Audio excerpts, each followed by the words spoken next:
ओम शांति। आज का अमृत वेले के लिए पॉइंट है, सारे दिन में भिन्न भिन्न रूप धारण करो। सारे दिन में भिन्न भिन्न रूप धारण करो। स्मृति में रखने के 5 स्वरूप है। पहला, मैं बच्चा हूँ।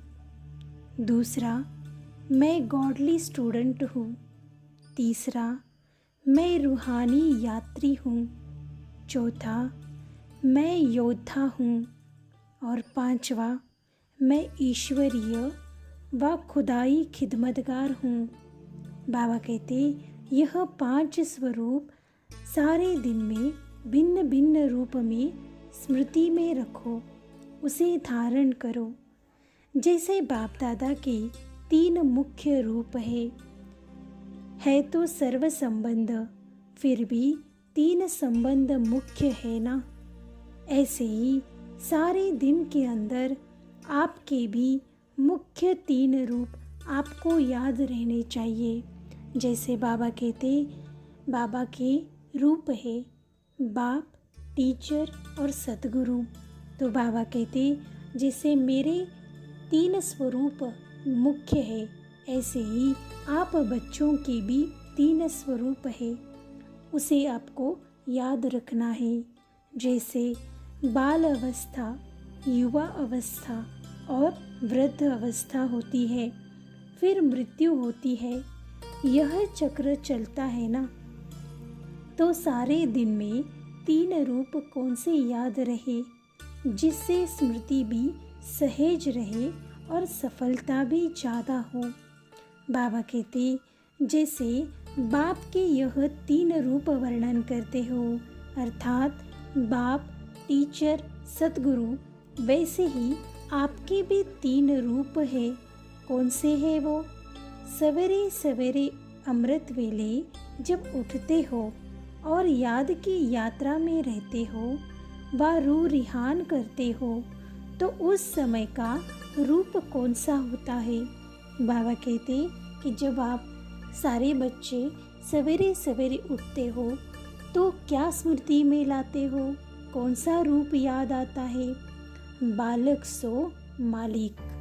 बाबा कहते आपका पहला स्वरूप है बालक सो मालिक।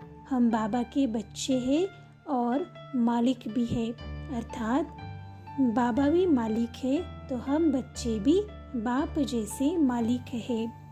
जब रूह रिहान करते हो तो बालक रूप याद आता है ना। जब हम बाबा से बातें करते हैं तो रूह रिहान करते समय बालक रूप में बाबा को याद करते हैं, और जब याद की यात्रा के अनुभव रूप बन जाते हो तो मालिकपन का अनुभव होता है। अमृत वेले होता है बालक सो मालिकपन का रूप। फिर कौन सा रूप होता है? Godly student life. बाबा कहते आपका दूसरा स्वरूप है गॉडली स्टूडेंट लाइफ, अर्थात फिर तीसरा रूप है सेवा का रूप। यह तीनों रूप सारे दिन में धारण करते कर्तव्य करते चलते हो। और रात को फिर कौन सा रूप होता है? अंत में रात को सोते समय की स्थिति होती है अपने को चेक करने की, और साथ साथ अपने को वाणी से परे ले जाने वाली स्थिति भी होती है। उस स्थिति में स्थित हो, एक दिन को समाप्त करते हो, फिर दूसरा दिन शुरू होता है। तो वह स्थिति ऐसी होनी चाहिए जैसे नींद में इस दुनिया की कोई भी बात, कोई भी आवाज़, कोई भी आकर्षण नहीं होता है। दूसरा पॉइंट है शाम के समय याद की यात्रा में रहो। बाबा कहते जो नुमा शाम का समय है, उस समय आपको याद की यात्रा में रहना है।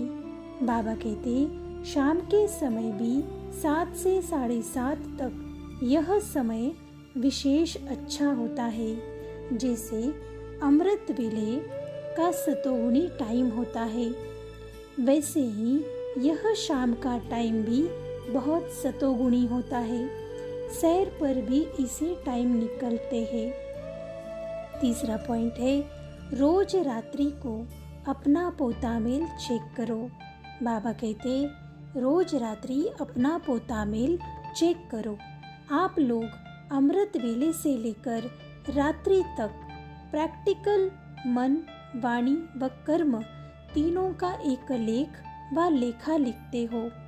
रात्रि को रोज अपनी प्रैक्टिकल नोंद व लेखनी को चेक करो कि वह कितनी समर्थ रही और कितनी व्यर्थ रही।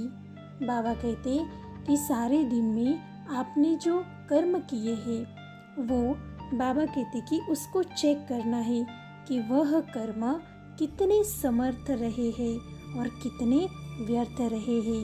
इस प्रकार रोज रात्रि को अपना पोतामेल बाबा को देना है और खुद भी चेक करना है कि किस तरह से कर्म है। अच्छा, ओम शांति।